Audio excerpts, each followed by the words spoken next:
narcisista, ele vai para o consultório? Quem são os perfis que vão falar, eu preciso de ajuda? E quais aqueles que não vão de jeito nenhum bater no consultório? Narcisista é muito difícil. Porque o narcisista, ele se acha realmente acima da média. Ele se acha assim. Você estar com um narcisista, para ele, você tem um prêmio. Ele é uma mercadoria premiada. Então, por exemplo, ele acha normal você pagar para estar com ele. Pagar um restaurante, pagar, porque você está numa companhia maravilhosa. Nem todo narcisista é perverso. Porque quando é narcisista e perverso, já cai na psicopatia. Já está lá. Ele pode ser o rei do tabuleiro. Pode. Todos trabalham por mim, olham para mim. Mas não faz perversidade. Perfeito. Na hora que você detecta que ele já vai pegar a próxima vítima, tchau, não vai te Mas encher ele o não saco. tem dor e sofrimento? Não. Para buscar uma psiquiatria, Muito difícil. Ele só vai buscar se, por exemplo, ele tem um casamento ótimo, que ele tira muitas vantagens, ou porque aquela família dá um status para ele, ou abre portas para ele, ou porque ele é um cônjuge que é extremamente rico, então ele desfruta de um conforto. O que ele vai fazer? Aí a mulher fala, vou separar se eu não fizer terapia. Aí ele vai procurar. Mas e aí, ele fica? Nada. Porque quando você... Aí ele chega com a história, tipo assim, não, porque eu sofri, porque não sei o quê, porque ela não me valoriza, porque ela ganha muito dinheiro. Outra pergunta. Alguns chegam para pegar diagnóstico, tipo, fez besteira. Muitos. E aí, olha, eu sou doentinho. Fala para minha mulher que eu sou doentinho. Muitos. Bate e volta. Hoje nem tá batendo e voltando. Porque hoje, por exemplo, hoje eu atendo muito pouco, só atendo 2 dias. E nesses 2 dias, a pessoa que quer a consulta tem que mandar um e-mail antes, que só eu leio. Na história você já sabe. E aí, depois ali, tem que me convencer, que eu tenho todo um protocolo de exames que é extenso. É uma maratona.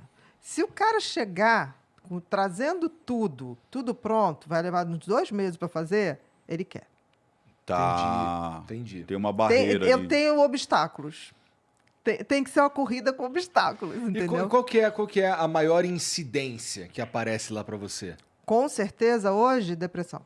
Depressão, né? Esse busca, né? Esse busca. Porque E tem não é sofrimento. nem ele que busca. A família vem. Porque chega um Leva. ponto, quanto mais grave, ele já nem busca. Tá. Ele já está querendo sartar fora.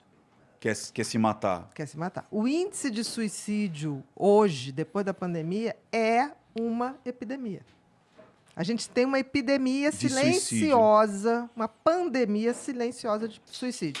Antes da pandemia, do Covid, a gente, em 2016, 2017, isso é pela Organização Mundial de Saúde, a gente já tinha um suicídio a cada 40 segundos. Não estou falando 40 minutos. 40 segundos ao redor do mundo. Gente, é muita coisa. É muita Porra, coisa. coisa pra cacete. Tá? E desses que cometiam suicídio, para cada pessoa que cometia suicídio, 20 tentaram e não conseguiram. Então, assim, é muito. Depois que a gente teve a pandemia, isso aumentou muito. Faz sentido, né? Uma pessoa que comete suicídio, ela é necessariamente uma pessoa depressiva, não é? Eu não consigo pensar em nenhuma outra razão. Existe 90% dos casos de suicídio, 95% é evitável, porque é fruto de uma doença mental. Disparadamente, na frente, vem a bipolaridade. Bipolaridade. Porque a bipolaridade, ela vem com uma energia que o cara, quando está na euforia, ele é brilhante. Mas quando ele cai, é a depressão mais funda que tem. Ele é dos opostos. Ou ele está muito, muito, muito feliz, que é a euforia, que é uma alegria injustificável, ou ele está no fundo, no fundo, no fundo. Existem escalas na bipolaridade? Existe. Tipo, o cara, ele não fica muito feliz, mas também não fica muito para baixo. Existe. Mas tem o cara que fica muito para lá e muito para cá. Existe, por isso tem o tipo 1, tipo 2. Tem a distimia, que é como se fosse uma depressão leve e crônica. Tem a própria bipolaridade, é que você tem a euforia, tá? E essa é mais difícil, e depois a depressão. E tem uma bipolaridade, tipo 2, que você não chega a ter euforia, você tem uma hipomania. Não chega a ter uma coisa assim extravagante, tá? Porque, por exemplo, o cara que está em euforia mesmo, ele não tem sono. Ele fica hipersexualizado, ele trabalha compulsivamente, tem ideias compulsivamente, ele não tem necessidade. Chega uma hora que você interna, não é por nada, você interna porque senão ele vai entrar em colapso. Ele vai morrer de arritmia, porque ele não dorme, ele não para de falar, ele não para de transar. É como tudo ficasse muito, muito over. Entendi. E quando ele vai para a depressão, essa depressão é um buraco, é como se ele saísse do 20º andar para o -20. Entendi. Por isso que ele é Perigosíssimo. mais fácil de suicidar, o bipolar. Porque como ele sabe Essa o máximo... oscilação é rápida? Essa oscilação, não é rápida. Não é uma instabilidade. O borderline é mais instável. Tá. O bipolar, não. O bipolar, você vê nitidamente, quando ele está na euforia, aquilo que eu falei, ele não dorme, ele tem uma hipersexualidade, ele não se cansa. Tanto que, às vezes, você chega, parou, vamos botar para dormir, porque senão ele morre de arritmia cardíaca.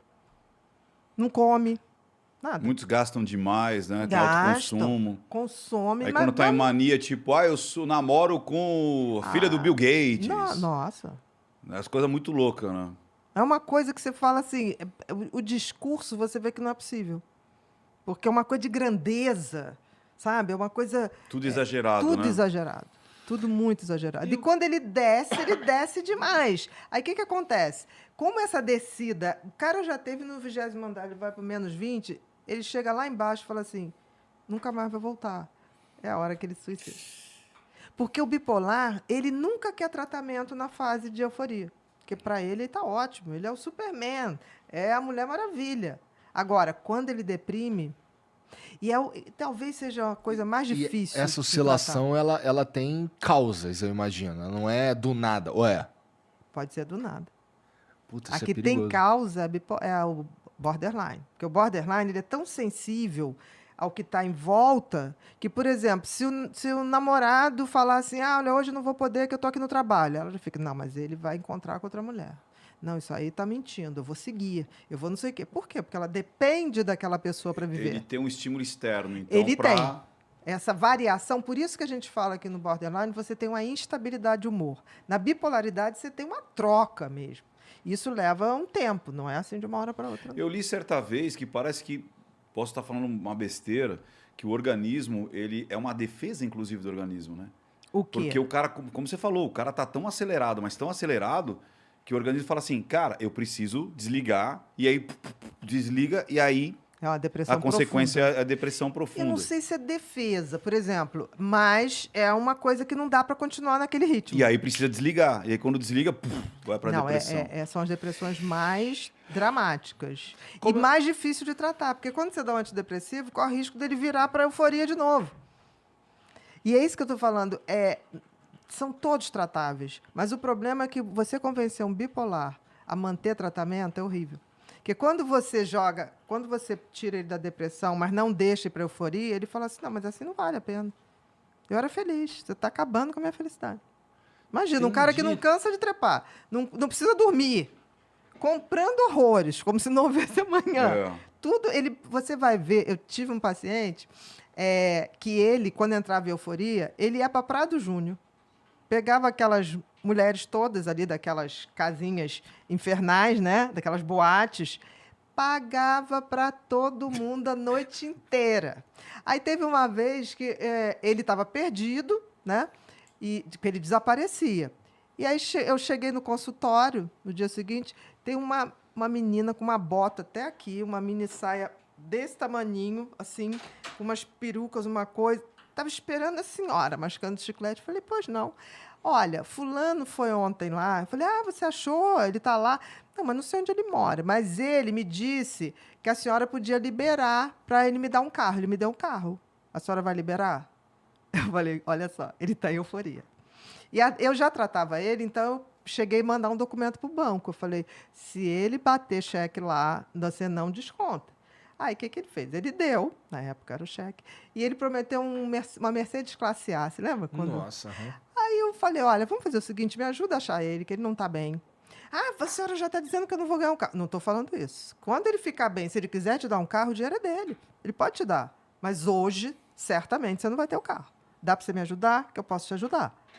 Aí tá. Foi, tá. Ela achou, estava na casa de uma outra menina, tá. Tratei, ficou bem. Aí, 2 semanas depois, ele falou assim, você pagou o carro para fulana? Eu falei, não, né? Vamos decidir isso, né? Eu prometi, né? Eu sou um sujeito homem. Eu falei, você é um sujeito homem, mas você há de convir que você estava doente. Não. Vamos fazer o seguinte, qual carro que eu prometi? Eu falei, uma Mercedes classe A. Eu falei, ela não vai ter dinheiro para pagar o seguro, não vai ter dinheiro para nada, nem consertar.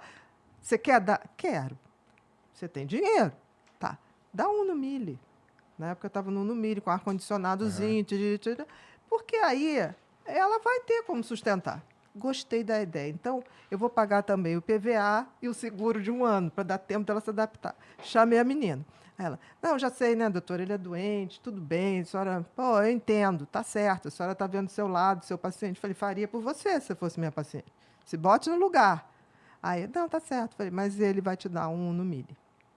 Você pode escolher, papapá, e eu vou lá com você. Falei, tirei ele de cena. Foi, menina, a felicidade dela, a mulher. Eu te amo. Eu falei, não me ame. Não tanto. Eu falei, foi ele. E a próxima vez que ele aparecer lá fazendo isso, você vai me dar um toque. Porque isso é doença. Ele podia não pagar nada. É porque ele é legal, mas assim, não dá para ser legal o tempo todo. Sim, né?